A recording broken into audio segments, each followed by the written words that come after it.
그렇게 애쓰며 수고하며 기도하며 가르쳤던 모든 부모들에게 감사의 말씀을 드립니다.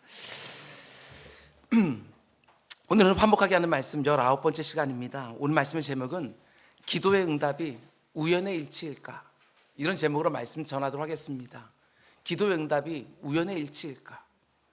여러분 어떻게 생각하십니까? 신앙생활을 한다고 말하면서도 정말 이렇게 생각하는 분들이 있습니다. 누군가가 하나님이 내 기도를 들어주셨다고, 응답해 주셨다고 간증을 하게 되었으면 그걸 그저 우연의 일치처럼 생각하는 분들이 있습니다. 그렇지 않습니다. 우연의 일치가 아니라 하나님이 살아계시고 그 하나님이 우리에게 기도하면 들어주시겠다고 약속해 주셨고 그 하나님이 전능하신 분이시기 때문에 기도의 응답 분명히 있습니다. 기도의 응답이 뭔지를 모르고 신앙생활하는 분들은 95% 이상 신앙이 가지고 있는 그 유익을 다 놓쳐버리는 거예요. 하나님과 개인적으로 만난다는 게 무엇인지, 기도의 골방에서 내 힘든 마음을 다 토해놓는다는 게 무엇인지, 내게 없는 것들, 내 힘든 것들 하나님께 온전히 아뢰드리고 그 가운데 그 하나님이 내게 필요를 채워주시고 길을 보여주시고 건져주시고 그게 뭔지를 모른다. 여러분 그 신앙생활 너무나도 어렵습니다. 얕을 수밖에 없고요, 약할 수밖에 없어요. 오늘 우리에게 주어진 사무엘상 9장 말씀은 왕을 요구하는 이스라엘 백성들을 위해서 하나님이 사울이라는 청년을 선택하는 장면을 기록하고 있습니다. 하나님이 사울을 선택하는 장면은 바로 앞에 있는 8장에서부터 시작이 되어지는데 그 당시 이스라엘을 실제적으로 통치하던 하나님의 사람 사무엘의 나이가 많아졌습니다. 그래서 사무엘이 자신의 두 아들 요엘과 아비야를 이스라엘 사사로 세우는데 이 아들들이 아버지 사무엘처럼 경건하거나 청렴하지가 않습니다. 오늘 본문의 맥락을 보면 사무엘이 엉터리 같은 아들들을 사사로 세운 것이 아니라 사사로 세워놓았더니 아들들이 엉터리가 되어지는 그런 모습을 보게 되어집니다. 이들은 아버지 사무엘의 신앙과 인격을 전혀 본받지 못했습니다. 하나님도 두려워하지 않고 백성들도 의식하지 않으면서 뇌물을 받고 불공정한 판결을 합니다. 너무나 아이러니한 역사의 반복 아닙니까? 아버지 사무엘이 이스라엘 사사로 제사장으로 세워질 때에 엘리 제사장의 가문에서 일어났던 일이 지금 똑같이 사무엘 사사의 가문에서 일어나고 있는 거예요. 엘리의 두 아들 홈니와 비느하스가 보여주었던 그 패역함이 그 정도는 다르지만 사무엘의 두 아들 요엘과 아비야에게서도 똑같이 드러나고 있다.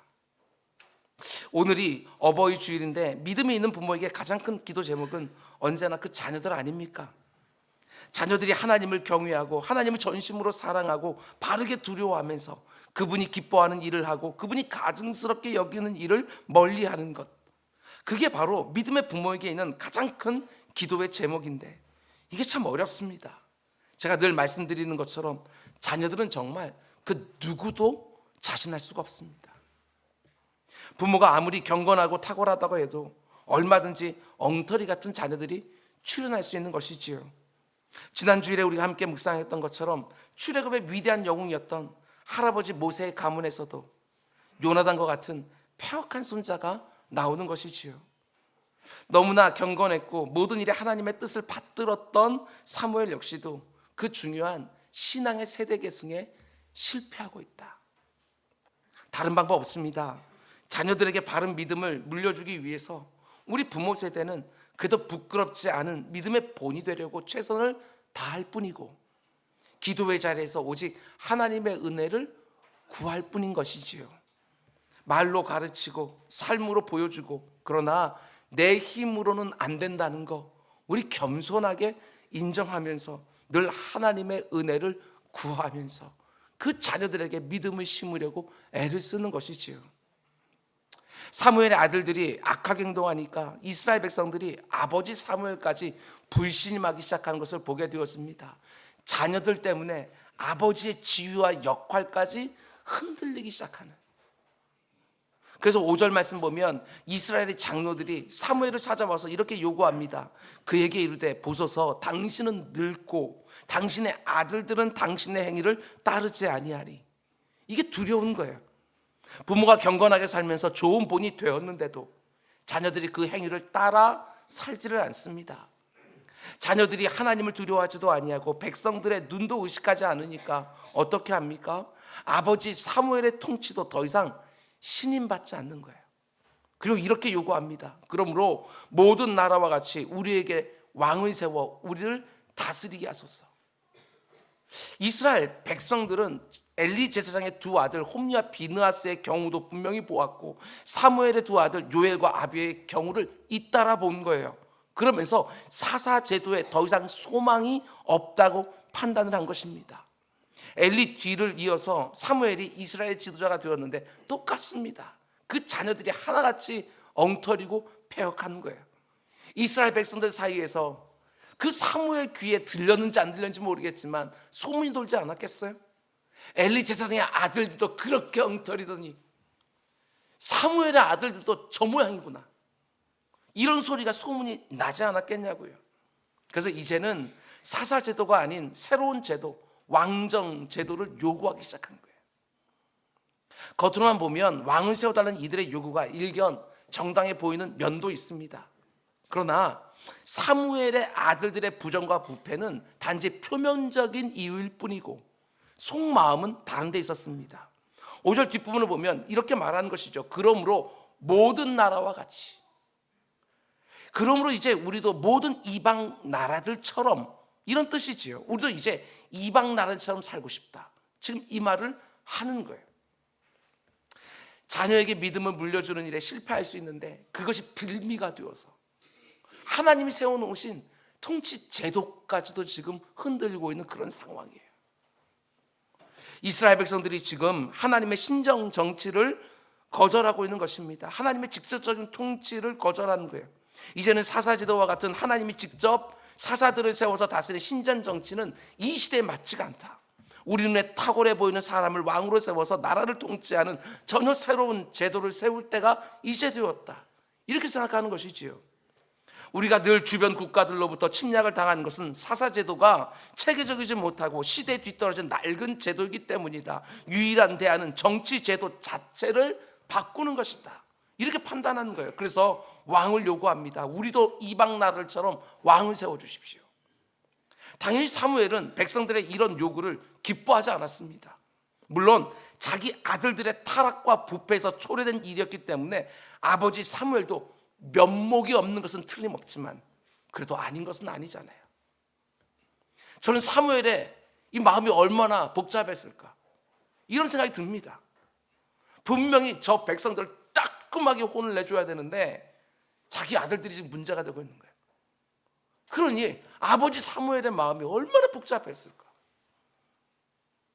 백성들이 왕을 요구하고 있지만 이스라엘 왕은 오직 하나님 한 분뿐이라는 사실을 너무나 잘 알고 있기 때문에 이들의 요구를 기뻐하지는 않습니다.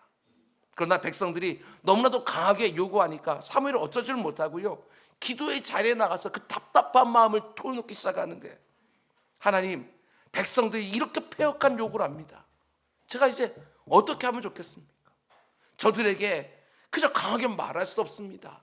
제 아들들이 지금 문제가 되고 있습니다.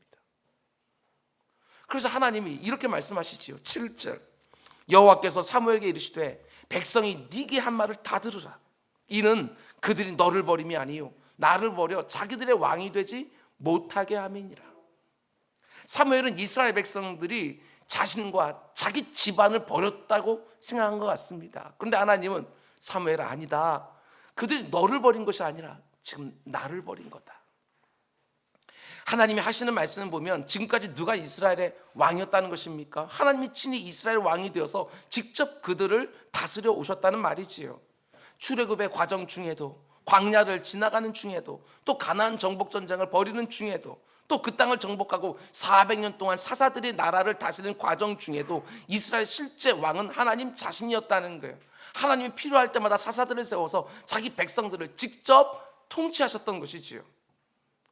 왜 이방 나라들의 침입이 사사시대에 그렇게 많았습니까? 하나님이 통치를 잘못해서? 그게 아니지 않습니까? 하나님께서 아무리 그들에게 좋은 것을 주고 싶어도 그들의 삶 가운데 패역한 죄가 거듭거듭 반복되어지니까 하나님은 아비와 같은 심정으로 그들을 그냥 둘 수가 없어서 그들에게 회초리를 대기 위하여 이방 민족들을 들어서 그들을 침공하게 하고 그 가운데 고통을 당하게 하고 그 가운데 그 백성들이 하나님을 향하여 정말 회개하고 돌이키면서 도움을 구할 때 하나님은 사사들을 세워서 그 가운데 전쟁을 이기게 하시고 평안을 또 허락하여 주시고, 그럼 그들이 또 패역하여 하나님을 떠나게 되어지고 죄를 짓고, 이것이 바로 사사기의 사이클 아니었어요? 지금 자기들이 그렇게 잘못해놓고 마치 제도에 문제가 있는 것처럼 지금 그렇게 왕만 바꾸면 되는 것처럼 요구하고 있는 거예요. 그런 면에서 이스라엘 백성들이 왕을 요구한 것은 하나님의 직접적인 다스림을 더 이상 받지 않겠다고 하는 결정이 그 안에 은밀하게 숨겨져 있는 거예요. 하나님의 직접적인 통치를 이젠 안 받고 자기들이 원하는 왕을 세워서 그 왕의 통치를 받겠다는 것이죠. 한마디로 하나님을 버린 거예요. 영적으로 보게 되어지면 눈에 보이지 않는 하나님보다는 눈에 보이는 강력한 리더십을 가진 왕이 우리에게 필요하다고, 그런 왕이 있어야 우리들의 안전과 번영을 위해서 더 좋다고. 여러분, 반역입니다.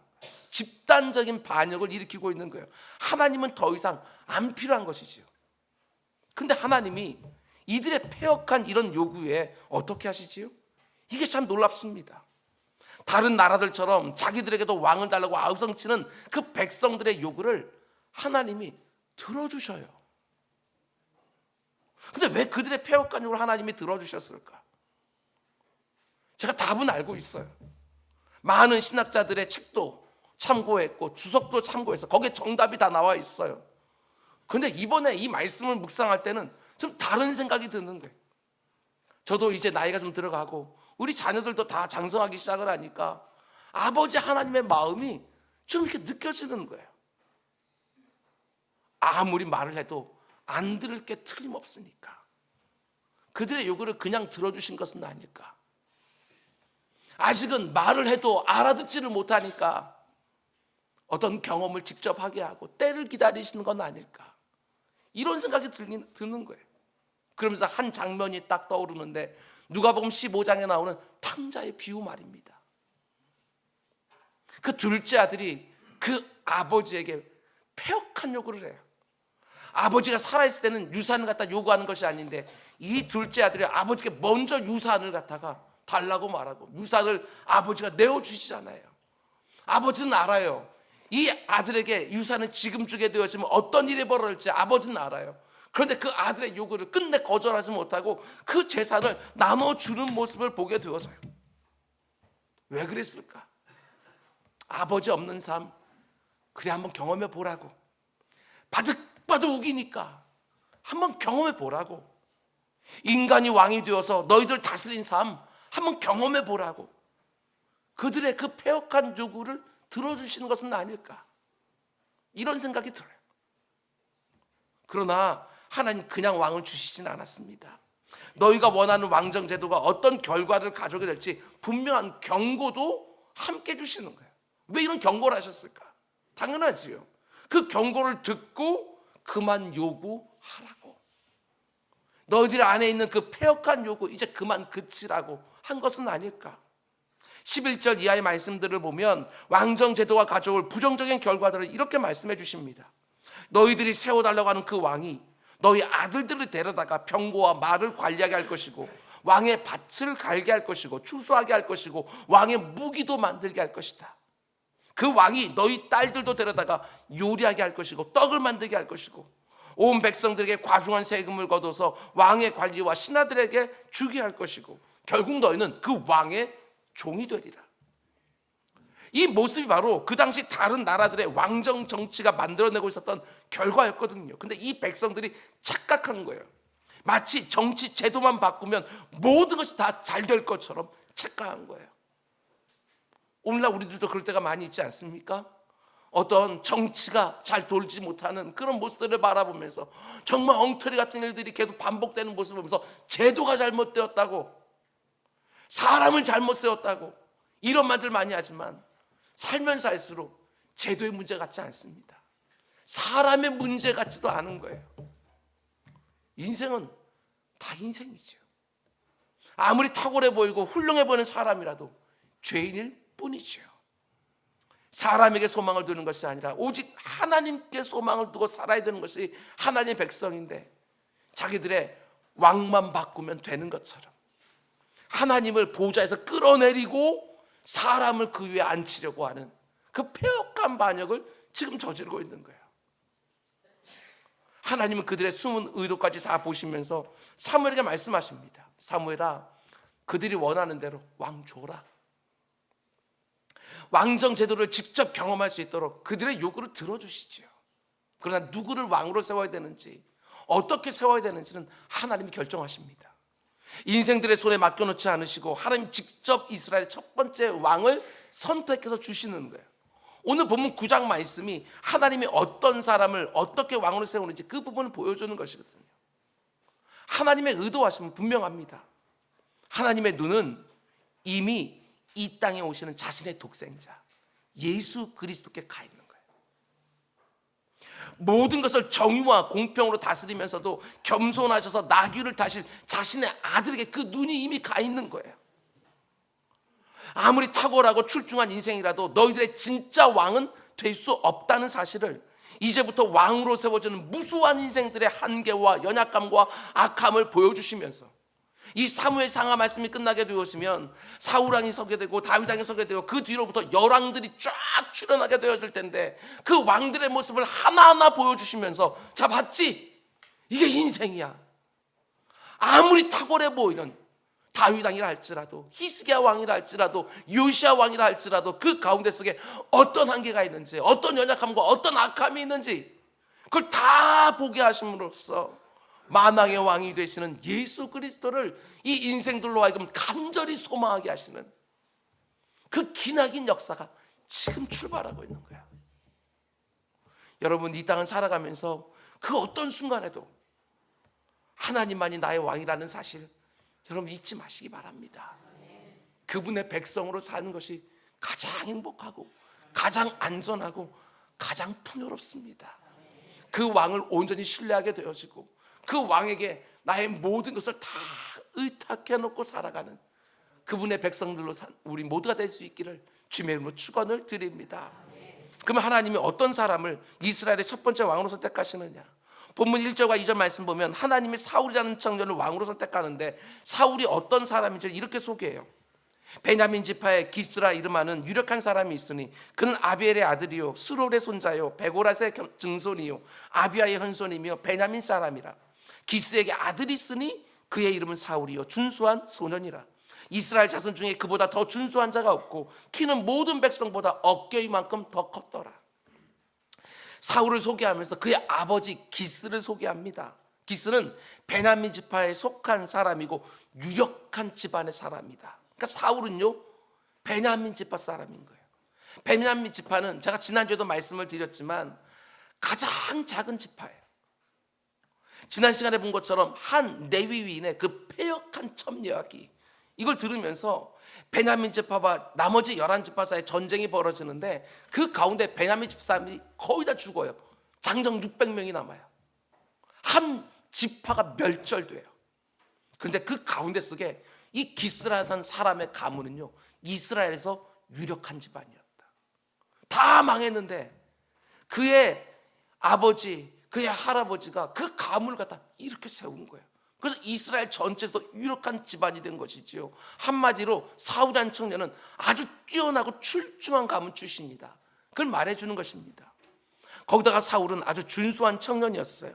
오늘 본문은 사울의 외모에 대해서 이렇게 기록합니다. 사울은 준수한 소년이었다. 이스라엘 자손 중에 그보다 더 준수한 자가 없고 키는 모든 백성들보다 어깨 위 하나만큼은 더 컸다. 이스라엘 백성들 가운데 사울보다 더 잘생긴 사람이 없었고 키도 보통 사람보다 머리 하나는 더 컸다. 여러분, 성경에 수많은 사람들이 나오지만 공식적으로 잘생겼다 이렇게 기록해 놓은 사람들이 많지는 않습니다. 요셉이 준수했다고 말을 하고 다윗의 아들 압살롬이 참 잘생겼다고 그렇게 기록하기도 하지만 사울은 더 특별합니다. 이스라엘 남자들 가운데 그보다 잘생긴 사람은 없었다고 그것도 2번이나 반복해서 말을 해요. 거기다가 키도 원치래요.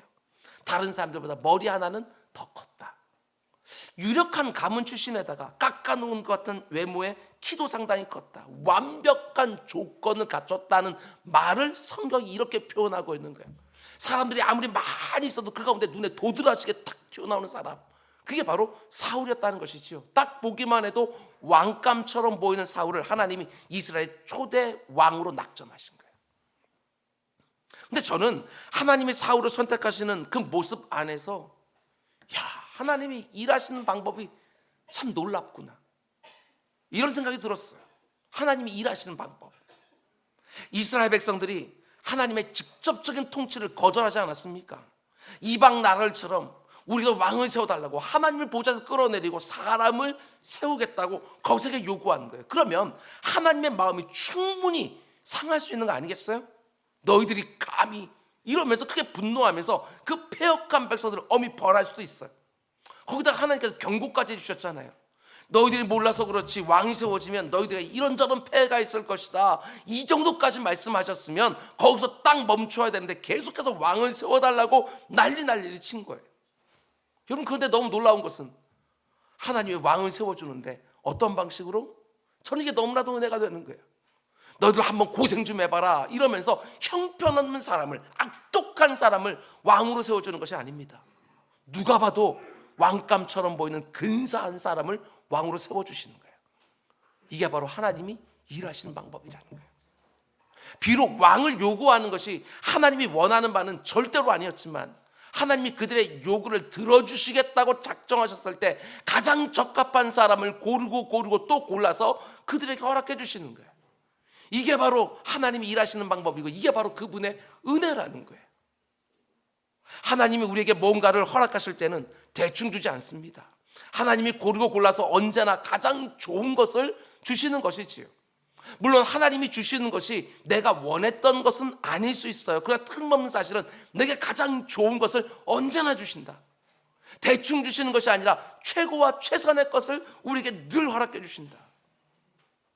하나님이 원하는 것은 분명히 아니었습니다. 그러나 일단 하나님이 그들의 요구를 듣고 허락해 주실 때에는 가장 좋은 것으로 고르고 골라서 최선의 것을 주신다. 저는 여기서 우리 기도가 생각이 나는 거예요. 기도. 우리가 이 이스라엘 백성처럼 잘못된 기도를 때가 얼마나 많습니까? 하나님 마음에 합하지 않는, 하나님이 우리에게 주시는 말씀과 전혀 상관없는 그냥 내 이기적인 욕망으로 하나님을 구할 때가 또 얼마나 많이 있습니까? 하나님이 보실 때는 그거 주면 망할 것 같은데도 하나님께서 정말 그것들은 그 많은 일인데도 그걸 구할 때가 우리가 얼마나 많냐고요. 그럼에도 불구하고 하나님이 내 기도를 들으시고 내게 주시기로 작정하셨을 때에는 가장 좋은 걸 주신다. 내가 구하는 것과 전혀 다른 것이라 할지라도 최고의 것으로 주시기 때문에 기도는 무엇보다도 중요한 거예요. 우리 주님 기도에 대해서 말씀하시면서 마태복음 7장에서 이렇게 말씀하십니다. 너희가 악한 자라도 좋은 것으로 자식에 줄 줄 알거든 하물며 하늘에 계신 너희 아버지께서 구하는 자에게 좋은 것으로 주시지 않겠느냐. 이게 바로 하나님의 선하신 성품이고 이게 바로 그분의 넘치는 은혜지요. 우리와 얼마나 다른지 모릅니다. 아버지 하나님의 일하시는 방법을 한번 보시기 바랍니다. 여러분과 저는 마음에 내키지 않는 것을 할 때 최선을 다 안 합니다. 욕먹지 않을 정도로 말해요. 마음에 안 내키니까. 내가 주기 싫은 것을 그냥 줘야만 할 때는요, 고르고 골라서 가장 안 좋은 거 줍니다. 안 줄 수 없어서 겨우겨우 줘야 될 때는 어떻게 하죠? 주면서도 우리는 인색해요. 뭔가 더 주고 싶은 마음이 조금도 없어요. 근데 하나님은 그런 분이 아니라는 것입니다. 비록 이스라엘 백성들이 하나님이 원치 않는 것을 구하였어도 그들의 요구를 들어주시겠다고 작정하시니까 어떻게 해요? 고르고 골라서 가장 좋은 것 주셨다. 우리가 믿고 의지하는 하나님이 이런 분이라는 게 너무너무 다행이기도 하고요, 감사하기도 해요. 하나님이 이스라엘을 왕으로 선택해서 주시는 그 사울이 얼마나 근사한 사람인지 한번 보십시오. 유력한 가문 출신이고 얼굴도 잘생겼고 키도 크다는 외적인 요소만 다 갖춘 것이 아니라 그 내면과 그 기질도요 참 괜찮아 보여요. 본문 3절을 보면 사울이 아버지의 명을 따라서 잃어버린 암나귀를 찾아다니는 모습이 나옵니다. 암나귀를 찾아서 3일이나 되는 거리를요 샅샅이 뒤지면서 다니는 거예요. 맡겨진 일에 최선도 다하지요. 한마디로 성실하게까지 한 사람이에요. 3일 동안 찾아도 찾을 수가 없으니까 사울이 생각합니다. 아버지가 나기보다 나를 더 걱정하시겠다. 그러면 집으로 돌아가려고 하는 거예요. 아버지의 마음까지도 헤아릴 줄 아는 아들이었고 마음 씀씀이도 세심하고 따뜻한 사람입니다. 근데 사울이 집으로 돌아가려고 하니까 그와 함께 길을 떠났던 종이 뭐라고 말하지요? 이 근처에 하나님의 사람이 있다고 하는데 우리 그분 한번 찾아가서 한번 물어봅시다. 그래서 사울이요, 자기 의견을 뒤로 하고 종의 말대로 하는 거예요. 종의 말이라고 무시하지 않습니다. 종이 하는 말에도 자기 생각까지 바꿀 정도로 사울은 겸손한 사람이고 열린 귀도 가진 사람이에요. 종과 함께 사무엘을 찾아갈 때도 보게 되었으면 우리가 가진 것이 없는데 그 선견자에게 뭔가 선물로 가져가야 될 것인데 우리가 가진 게 없다고 난감해하니까 종이 말합니다. 내게 은전 하나가 있는데 이것을 하나님의 사람에게 가져다 드리면 어떻겠습니까? 그러니까 사울은 사람을 대할 때 어떻게 대해야 되는지 예의까지 아는 사람이에요. 경우도 바른 사람입니다. 짧게 기록된 오늘 본만 보더라도 이보다 더 괜찮은 사람이 있을까 싶을 정도의 사람이지요. 하나님이 이스라엘 백성들을 위하여 정말 근사한 사람을 첫 번째 왕으로 허락해 주신 거예요. 그게 바로 하나님이 우리에게 무엇인가를 주려고 하실 때 일하시는 방법이라는 것입니다. 여러분, 우리가 믿는 하나님은 무엇인가를 주실 때 절대로 인색하신 분이 아니십니다.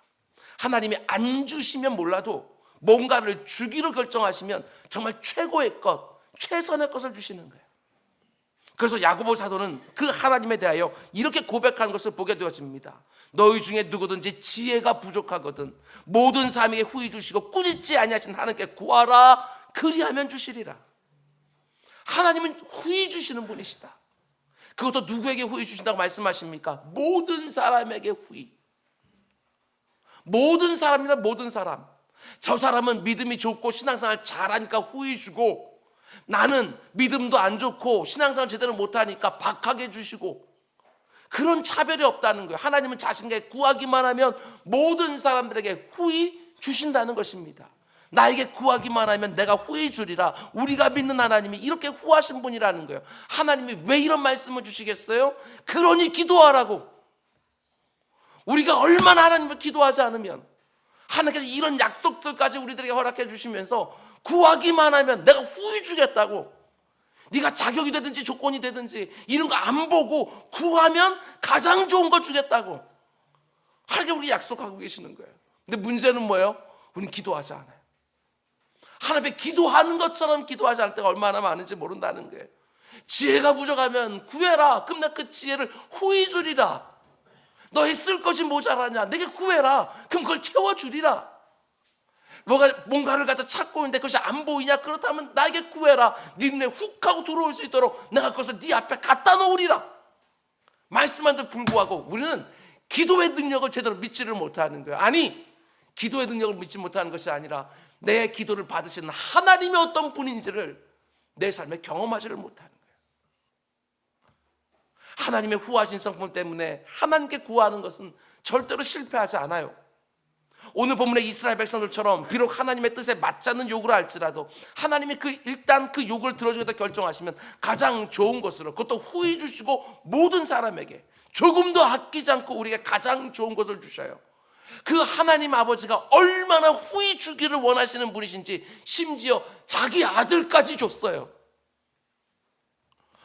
그 어떤 자격도 조건되지 않는 그 죄인들을 위하여 자기 하나밖에 없는 아들까지 내어주면서 로마서 8장에는 내 아들까지 너에게 줬는데 내가 무엇을 아끼겠느냐, 이렇게 말씀해 주셔요. 지극히 후하신 하나님. 그리고 하나님의 이런 후하신 응답을 하는 성도들은 담대하게 기도합니다. 하나님은 언제나 최고의 것으로 후하게 주시는 분이라는 걸 알고 담대하게 구하고 찾고 문을 두드리는 거예요. 그러면 틀림없습니다. 이런 기도 응답이 쌓이고 쌓이게 되었으면 내가 점점 어떻게 변하느냐? 하나님 마음에 합한 기도를 드리기 시작합니다. 처음에는 잘못된 걸 요구해도 하나님은 그 가운데 속에 하나하나 응답해 주시면서 아버지 하나님 마음을 점점 더 알게 하셔서 끌어들여 놓으시고 그 가운데 속에 내 기도까지 바꿔놓으시는 거예요. 내 기도가 바뀐다는 게 무엇입니까? 내가 욕망하는 것 자체가 달라진다는 거예요. 내 가치가 달라진다는 거예요. 나를 누구보다 잘 아신 하나님이 뭐가 나에게 가장 좋은 것인지를 고르고 또 골라서 언제나 최고의 것을 주신다. 그것도 후히 주신다. 그게 바로 하나님이 일하시는 방법이라는 것입니다. 내가 구하기도 전에 하나님이 알아서 주실 때도 있지만 하나님이 훨씬 더 많은 경우에 구하는 자에게 주시고 찾는 자에게 찾게 해주시고 두드린 자에게 열어주시는 분인 줄 믿고, 이렇게 하루하루가 버거운 요즘 그저 힘들다고만 한탄하지 말고, 그저 안 된다고만 낙심하지만 말고 정말 작정하고 하나님 앞에 매달려 봅시다. 다 힘들다고 말씀하시잖아요. 작정하고 히스기야처럼 모든 거 다 뒤로 해놓고 벽만 바라보면서 오직 주만 바라본다고, 그렇게 새벽에 기도의 자를 쑥쑥 들어오는 분들이 더 많아지게 되기를 주님의 이름으로 축원을 드립니다. 오늘 본문을 보면 하나님 일하시는 두 번째 방법을 보게 되었었는데, 이렇게 말할 수 있어요. 우리가 익히 잘 아는 것이지만 또 한번 말씀드립니다. 하나님은 지극히 우연처럼 보이는 일들 속에서 자신의 정확한 섭리를 이루어 가신다. 우리에게는 우연처럼 보이는 그냥 별개의 사건들인데 그 이면에 하나님의 정확한 섭리가 그러고 계신다. 그런 방법을 하나님이 일하신다는 거예요. 오늘 본문을 보면 왕을 세워달라는 백성들의 요구에 하나님이 응답해 주시기 위하여 사울이라는 청년을 선택하시고 왕을 찾고 있는 그 사무엘을 만나게 해주시고 사무엘이 사울에게 안수하게 하는 그 과정이 다 드러나요. 그런데 그 전개된 과정을 잘 보면 다 우연이에요. 우연히. 사울의 아버지가 암나귀 몇 마리를 잃어버립니다. 그런데 이 사건이요, 사울이 이스라엘 초대 왕으로 세워진 일과 연결될 거라고 그 누가 생각했겠어요? 그 일상적인 일이. 뭔가를 잃어버렸는데 그 찾으러 돌아다니는데 그 돌아다니다가 왕이 되어지는, 그걸 누가 상상했겠어요? 그냥 우연히 일어나는 일들처럼 보이는데 하나님은 사울을 선택하시고 그 가운데 속에 이런 일들을 다들 마련해 놓으시는 거예요. 사울의 아버지가 잃어버린 암나귀를 찾으러 3일길을 돌아다니는데 그러다 어디까지 가요? 우리가 룻기 강해를 할 때 말씀드렸던 것처럼 사무엘이 사는 동네까지 가요. 그냥 우연히 나귀 찾아서 왔다 갔다 하는데 그 가운데 사무엘이 사는 동네에 이르는 거예요. 마치 룻이 그냥 우연히 그냥 떨어진 이삭 수수라고 갔는데 그 밭이 하필 보아스의 밭인 거예요. 이것도 너무 우연히 보이죠. 거기서도 아버지 암나귀들을 찾지 못하고 사울이 그냥 돌아가려고 하는데 함께 갔던 종이 하나님의 사람이 여기 살고 있다고 하는데 그분 찾아서 한번 물어보기라도 해봅시다 제안을 했어요. 그래서 사울이 자기 종의 말을 따라서 사무엘의 성으로 들어가는데 또 어떤 일이 벌어집니까? 마침 그때 사무엘이요, 이 사울 일행 앞으로 마주 나오는 거예요.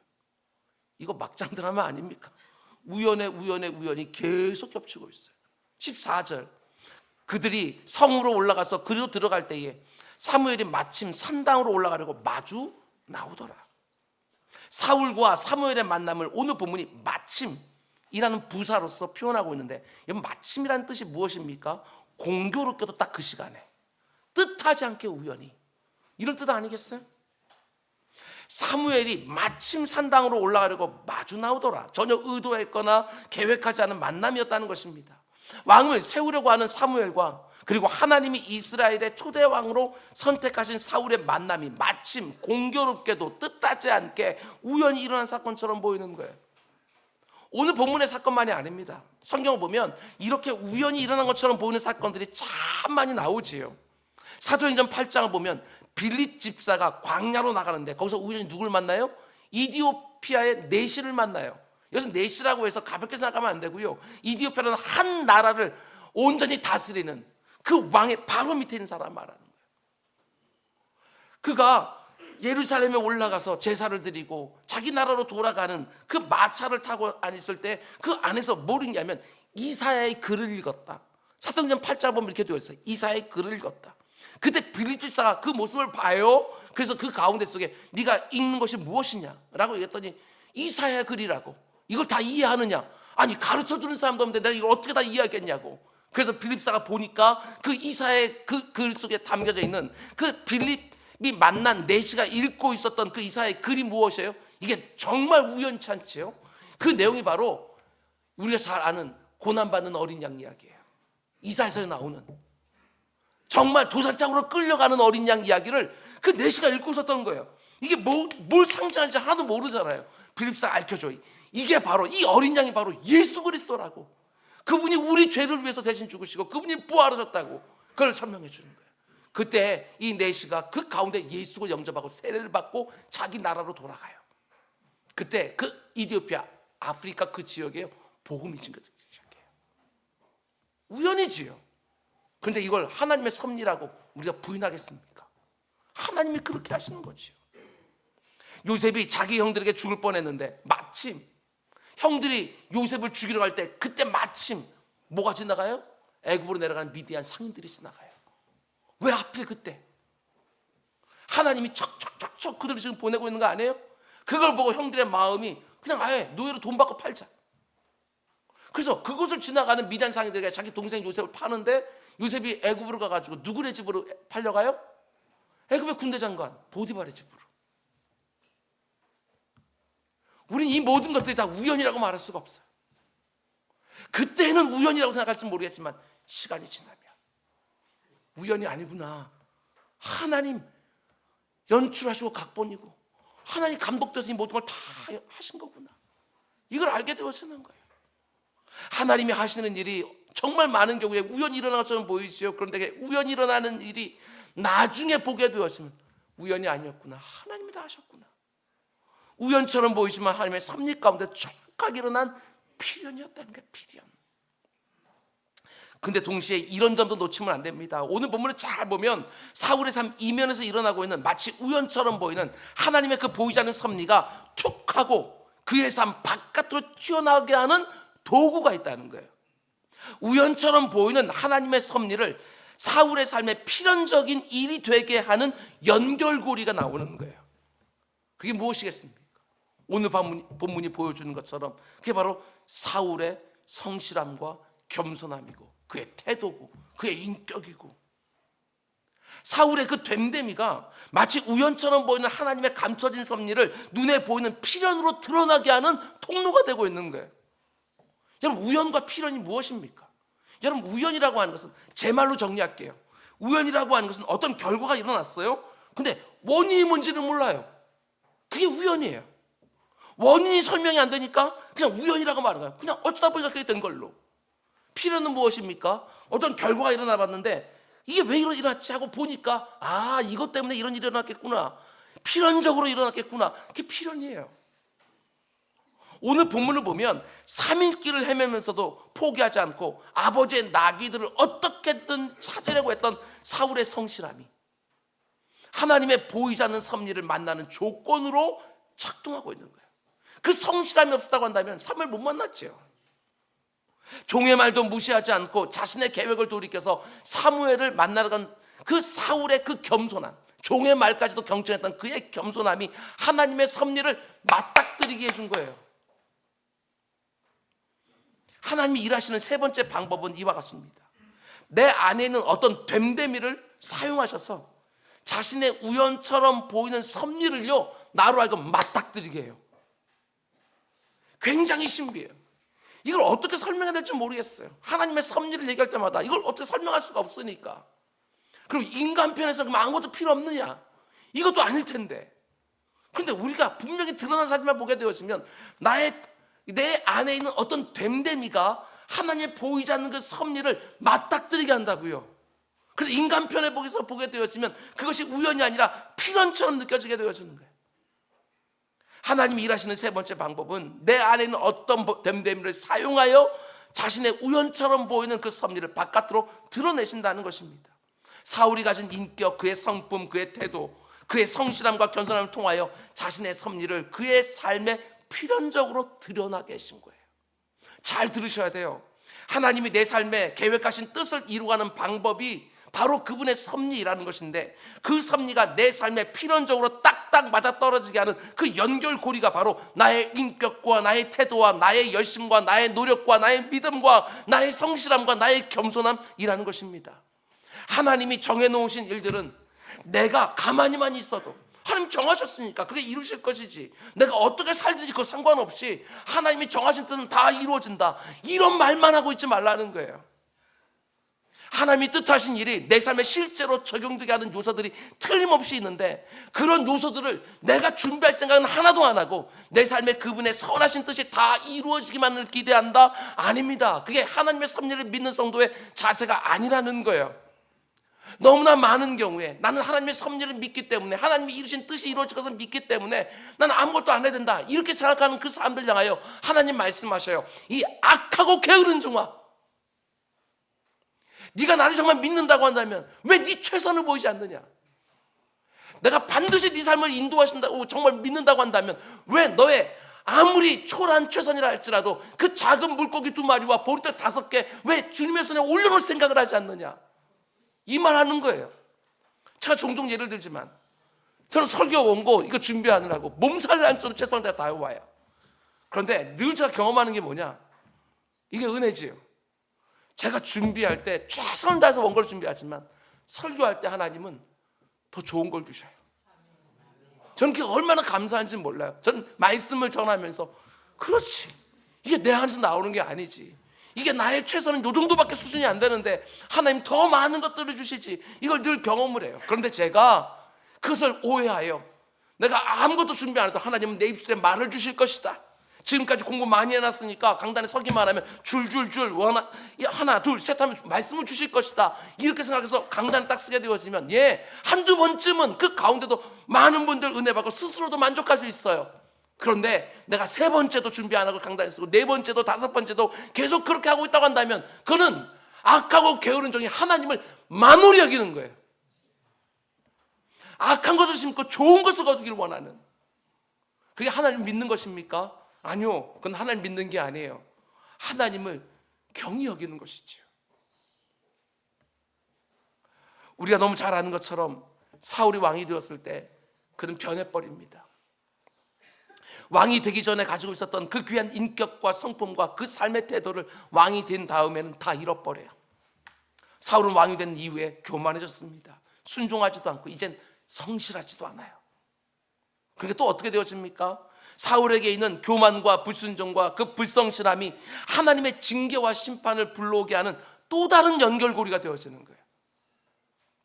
하나님이 사울에게 있었던 그 귀한 인격과 성품과 태도를 통로로 삼아서 이스라엘의 첫 번째 왕이 되는 필연을 만드셨지만, 정반대로 그의 변질된 인격과 성품과 태도 역시 하나님의 징계와 심판이 이루어지게 하는 필연이 되겠다는 거예요.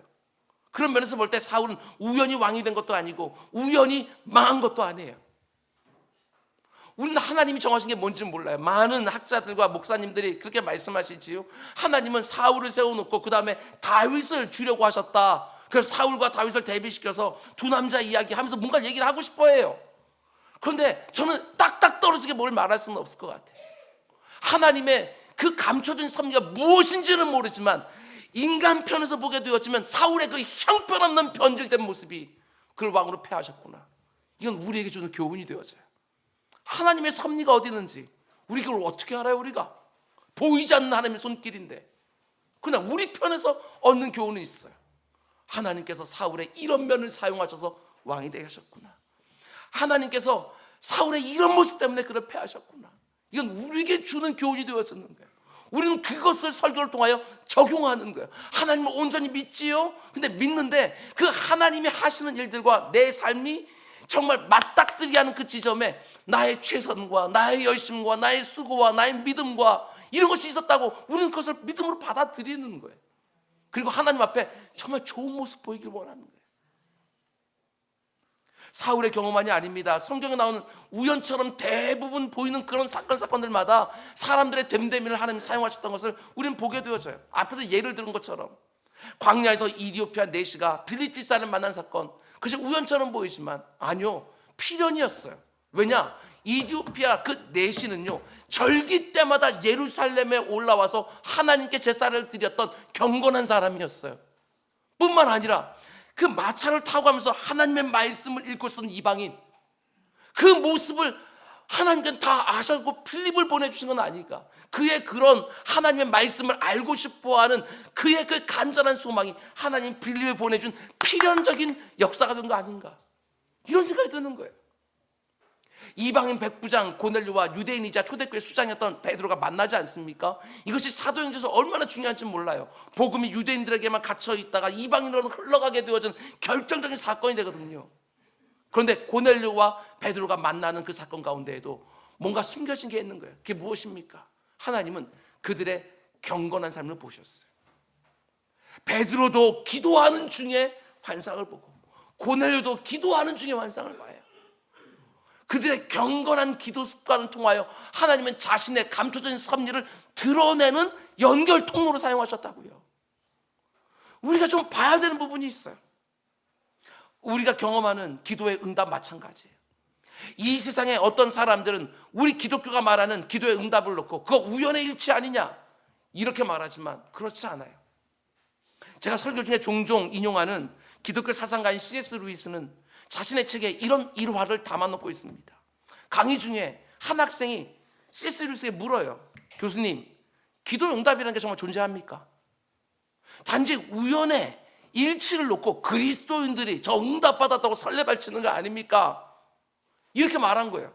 그랬더니 C.S. 루이스가 이렇게 말합니다. 굉장히 지혜롭게 말해요. 우연일지도 모릅니다. 그러나 내가 기도하기를 그치면 그 우연도 안 일어납니다.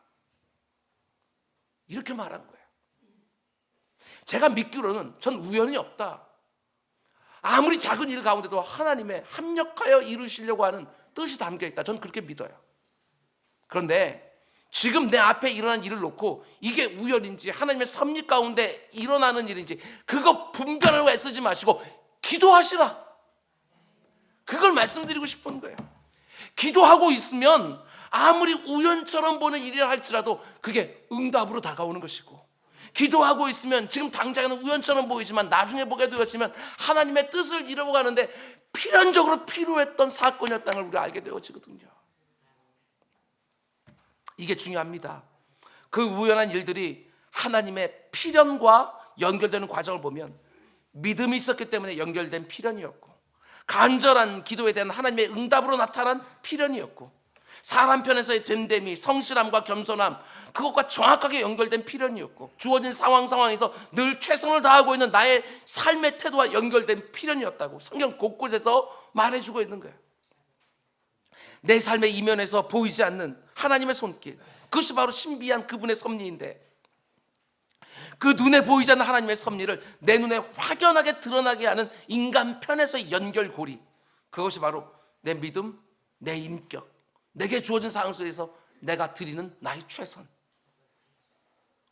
하나님은 나의 됨됨이를 사용하여 자신이 미리 정해놓은 뜻을요, 내 인생 곳곳에서 내가 맞닥뜨리게 해주는 거예요. 어차피 하나님의 뜻은 다 이루어지는 것 아니냐, 이런 말만 하고 있지 말라는 거예요. 제가 칼빈을 너무나도 좋아하지만 칼빈의 그 후계자들이 착각한 것이 무엇입니까? 하나님의 그 예정론을 갖다 그들이 오해하여 우리가 복음을 증거하지 않아도 하나님이 구원하실 자는 다 구원하신다 하면 선교하지 않았어요. 하나님의 말씀은 분명히 땅끝까지 내 증인이 되어라 분명히 말씀했음에도 불구하고 하나님이 구하시려고 작정하신 자는 하나님 직접 다 구하실 것이다 이렇게 말했지요. 하나님은 그들을 향하여 게으르고 악하다고 말하는 거예요. 가서 전하라고 했으면 가서 전하는 것이죠. 내 최선을 다해서 내 생명을 놓고 전하는 거예요. 그리고 그 사람이 구원받는 사람인지 아닌지 그건 내 속은 아니잖아요. 그건 하나님이 알아서 하시는 거잖아요. 나는 내 몫을 하면 되는 것인데 내 몫도 하지 않냐고 하나님의 예정 교리를 얘기하고 섭리 교리를 말하고 있는 거, 그 얼마나 게으른 모습이겠어요. 하나님이 우리에게 뭔가를 주려고 작정하시면 가장 좋은 것을 주시는데 잊지 마시기 바랍니다. 하나님이 내 인생에 가장 좋은 것을 예배해 놓으셨지만 내게 요구하시는 것이 있습니다. 그게 바로 나의 최선이라는 거예요. 제 표현으로 하게 되었으면 나의 최선을 하나님은 나의 믿음으로 보셔요. 믿으면 최선을 다하게 돼 있어요. 충성하게 되어 있다고요. 내가 하나님께 보일 수 있는 최선을 드리면 하나님은 그 위에 자기의 최선을, 최고를 주셔요. 나의 열심이 부끄럽게 되지 않도록 하나님 열매를 주실 때 그것도 정말 후히 주신다는 것이죠.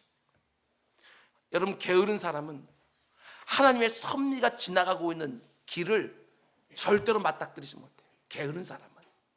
그러나 부지런히 이리도 쫓아가고 여기 하나님의 뜻이 있는가, 저기 하나님이 예배해 놓으신 것인가 부지런히 뛰어다니는 사람이요, 하나님의 섭리가 지나가는 길을 맞닥뜨리게 되어져요. 여러분, 교만한 사람은 하나님의 섭리를 만나지도 못할 뿐만 아니라 설령 하나님의 섭리가 드러날지라도 그게 하나님이 하신 일이라는 것을 인정도 하지 않아요. 왜? 교만하니까. 하나님이 가장 좋은 것을 주셔도 내가 한 줄 알아요. 그러니까 하나님의 섭리가 뭔지는 몰라, 교만한 사람들은.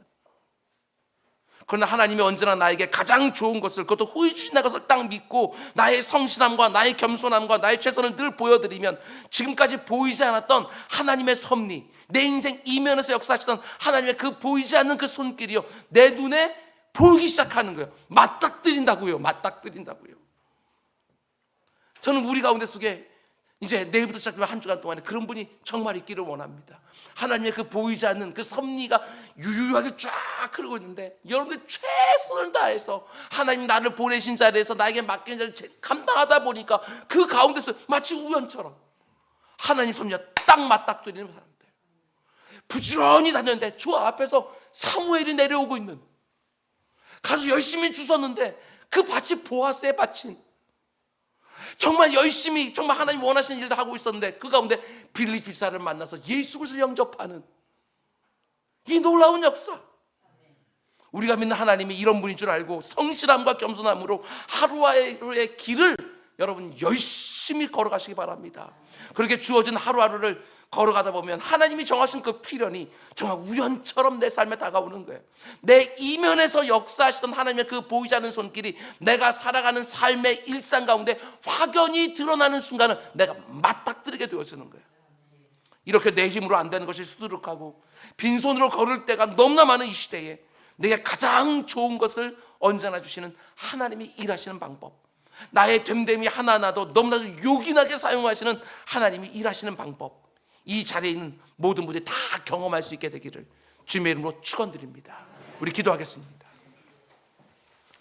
사랑해 주님, 하나님이 하신 일이 얼마나 오묘한지 아버지 내 머리로는 다 깨달을 수가 없습니다. 그러나 하나님이 내게 원하시는 것은 뭔지는 압니다. 그러면 그걸 열심히 충성을 다하여 최선을 다하여 감당하는 우리 모두가 될 수 있도록 인도하여 주셔서 주의 사랑하는 성도들을 축복합니다. 그들의 삶 가운데도 하나님이 틀림없이 섭리 가운데 인도하고 계시는 줄 믿사오니 아버지 그들이 하나님의 뜻을 분별하기 위하여 정말 열심히 기도하고 하나님 보내신 자리에서 열심히 수고할 때 그 가운데 감춰진 섭리들이 눈에 툭툭 튀어나오는 놀라운 역사들 경험하게 하여 주시옵소서. 이 모든 말씀 예수님의 이름으로 기도드렸습니다. 아멘, 아멘, 아멘. 우리 옆 사람들에게 좀 힘있게 한번 인사 한번 해볼까요? 집사님, 하나님이 집사님 인도해 주십니다. 우리 이렇게 한번 인사합시다.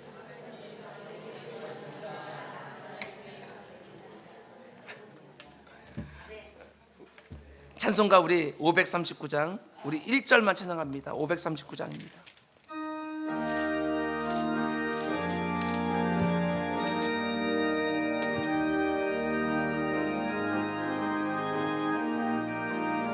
너 예수께 조용히 나가. 너 예수께 조용히 나가. 내 모든 건 내려놓고 주 십자가 사랑을 믿어 죄사함을 너 받으라. 주 예수께 조용히 나가. 내 마음을 쏟아놓으라. 늘은 미리 보시는 주님 그 은혜를 베푸시리. 주 예수께 조용히 나가. 내 마음을 쏟아놓으라. 늘은 미리 보시는 주님 그 은혜를 베푸시리. 아멘, 아멘. 광고 말씀드리겠습니다. 주보를 참고하시기 바랍니다. 광고 말씀드리기 전에 제가 오늘 9시에 예배를 드릴 때 이게 제가 마음이 너무 분주하고 신경 쓰는 게 많은지 안경을 잘못 쓰고 내려오는 거예요. 원래 쓰는 안경이 있는데 컴퓨터 보고 그 다음에 책 볼 때 쓰는 안경, 멀리 있는 건 안 보이고 가까이 있는 것만 보이는 안경을 쓰고 9시 예배에 잘못 내려온 거예요. 그래서 걱정을 했는데 설교하다 보니까 좋은 점도 있더라. 멀리 있는 게 안 보이니까 좋은 것도 있더라. 여러분의 얼굴도 안 보이고 시계도 안 보이고 얼마나 좋은지 그냥. 그래서 지금 오늘 11시 때는 일부러 그 안경 그냥 쓰고 내려왔어요. 광고 드립니다. 오늘은 어버이 주일입니다. 부모님들께 우리 존경과 감사의 마음을 좀 표현하는 그런 시간 되길 원합니다. 우리 9시 예배 때 우리 안미라 권사님 기도해 주셨는데 특별히 부모님들 가운데 속에 아직 예수 그리스도 나의 구주로 영접하지 못한 분이 있다고 한다면 그 복음 증거하는 것이 그 부모에게 자녀로 쌓이는 가장 큰 효도가 되는 것이지요. 이 땅에서 우리가 잘 섬기고 모시는 건 너무너무 중요하지만 그것은 기본적으로 다 해야 되는 것이고 그것도 열심히 힘을 다 사는 것이고, 그러나 영원한 세상으로 그 부모님 모셔드리는 것은 그 어떤 일보다도 우리에게 시급한 일이지요. 여러분, 우리 모든 공동체가 서로 이 일을 위해서 기도할 수 있기를 원합니다. 65세 이상 되신 분들, 우리 나가실 때 교회에서 선물 작은 것이지만 준비했습니다. 그거 거절하지 마시고 꼭 받아주시기 부탁을 드리고, 또 우리 80 이상이 되신 우리 어르신들은 권사회에서 또 따로 선물을 또 준비해 주셨다, 또 이렇게 또 광고 주셨습니다. 너무 감사하고요. 그리고 이번 주 금요일에는 여기 어르신들, 우리 교회 65세 된 어르신들 이번 주 목요일 날 소풍 갑니다. 소풍. 우리 식목원으로 우리 소풍 가는데 우리 교회에서 다들 연락을 이렇게 우리 권사님들이나 우리 교구장님들이나 교육자 전화를 주고 있는 줄 알고 있습니다. 여러분들 시간 되시면 함께 해주셔서 좋은 시간들 갖기를 원합니다. 그리고 저는 이번 주 화요일 날 또 남부시찰, 우리 서울선에 속한 남부시찰 또 모임이 있어서 거기도 참여하게 되었습니다. 그리고 내일 새벽 그건 우리 5월달 월상 예배가 있습니다. 원래 지난주였는데 연휴 가운데 끼어 있어서 우리가 내일로 이렇게 연기를 했습니다. 우리 내일 월상 예배 때 많이들 참석해 주셔서 같이 기도하기를 원합니다. 그리고 필리핀 단기 선교 팀원을 지금 모집하고 있습니다. 6월 30일부터 7월 5일까지 한 주간 동안 진행이 되어지는데 좀 많은 분들이 좀 필요합니다. 우리 기도하시는 가운데 하나님께서 이렇게 마음 가운데 부담을 좀, 기도하시는 가운데 기도도 안 하고 난 못 가 이런 분은 없도록 하시고요. 기도하는 가운데 하나님께서 내 마음에 거룩한 소망을 주시면 그거 놓고 하나님 환경 만들어 주십시오 하고 기도하는 것이 옳다고 생각을 합니다. 꼭 그렇게 해주시기 부탁을 드리고요. 그리고 이번 주 돌아오는 금요일 날 저녁에는 우리 티벳에서 사역하시는 우리 김강천 선교사님하고 같은 선교단체에서 먼저 한 20년 동안 그곳에서 사역하고 계시는 우리 이장한 선교사님 모셔서 또 이렇게 우리들과 또 귀한 또 말씀들 나눠주십니다. 여러분들 많이 오셔서 은혜 받을 수 있기를 원합니다. 그리고 요거는 우리 당회에서 드리는 그 광고인데요. 지난주에 당회를 하면서 정말 어려운 결정을 하나 했습니다. 그건 다른 것이 아니고 오늘부터 커피가 공짜입니다. 다들 애매하다고, 얼마나 더 해야 될지 모르겠구만, 애매하다고 막 이러셨는데 오늘부터는 그냥 가서 커피 주십시오 하고 하고서 커피 드시면 되리라고 생각이 되었습니다. 그리고 커피 이것도 카페를 또 운영하는데 또 이렇게 섬기는 분들이 꼭 필요하거든요. 그래서 다음 주 주일날 11시 예배 이후에는 선교회 회장님들, 남녀 선교회 선교회 회장님들은 다 이 자리에 모여주셔서 좀 이렇게 돌아가면서 우리 카페를 좀 섬길 수 있도록 좀 했으면 합니다. 광고 말씀 다 드렸고요. 오늘 드린 예물들이 있습니다. 10의 1조 우리 한규태 집사님, 홍춘희 권사님, 정윤 집사님, 강정 권사님, 김학수 집사님, 그리고 원룸성 원라 사모님, 최대호 집사님, 양희자 권사님, 오칠봉 집사님, 김영자 권사님, 광란희 권사님, 김한병 권사님, 유아인 사모님, 문장석 백재 집사님 또 예물 주셨습니다. 권미자 집사님, 김미정 권사님, 성경험 들이신 분들입니다. 손진계 권사님, 한규태 집사님, 홍춘희 권사님, 카자흐스탄 김현주 성교사님 헌금, 정돈 집사님, 강정 권사님. 여러분 광고 잘 들으십시오. 아들 정호승 청년이 첫 상업 영화 바이러스에 출연하여, 제목이 바이러스래요. 거기 출연하여 극장에서 개봉하게 해주셨습니다. 감사합니다. 그래요. 또 극장 한번 또 가야 되겠네. 우리 정신사님 강정 권사님 감사함을 드렸습니다. 중국 금강장 선사님, 호원금 정정장로님, 강정 권사님, 조상명, 서연아 집사님, 광란희 권사님, 허현정, 손혜정 집사님, 신중한, 이혜송 집사님, 필립 단교성경금 해서 빌레몬 선교회 이렇게 해서 예물 드렸습니다. 빌레몬 선교회.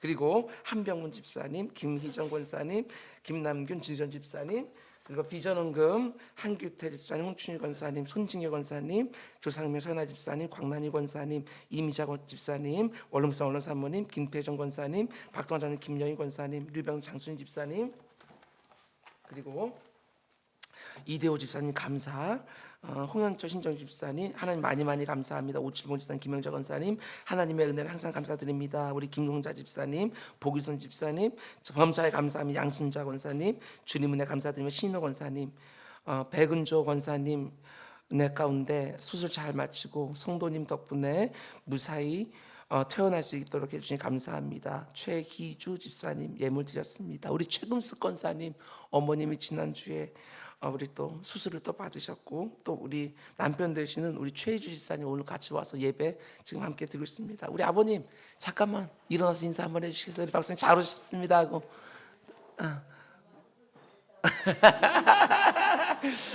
우리 박수 한번 쳐주시기 바랍니다. 박수 쳐주시기 바랍니다. 잘 오셨습니다. 잘 오셨습니다. 네, 잘 오셨습니다. 그래.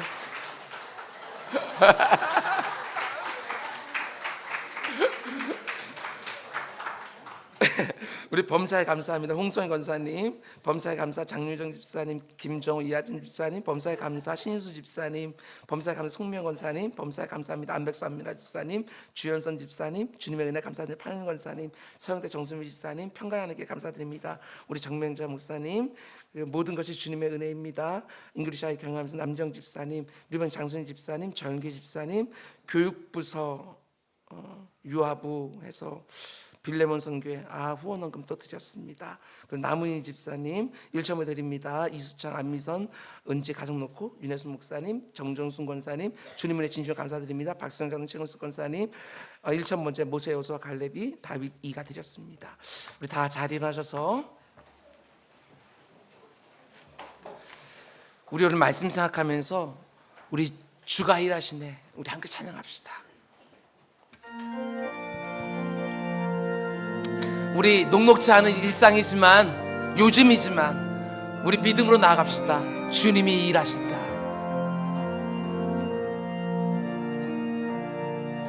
날이 저물어 갈 때 빈들에서 걸을 때 그때가 하나님의 때 내 힘으로 안 될 때 빈손으로 걸을 때 내가 고백해 여호와 이래. 주가 일하시네. 주가 일하시네. 주가 일하시네. 주께 아끼지 않는 자에게 주가 일하시네. 주가 일하시네. 신뢰하며 걷는 자에게 우리 모인 이곳에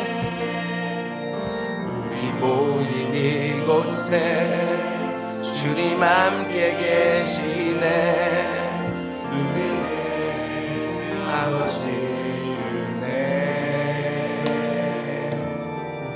적은 떡과 물고기 내 힘을 꺼뜨릴 때 모두 고 여호와 이래. 주가 일하시네. 주가 일하시네. 주가 일하시네.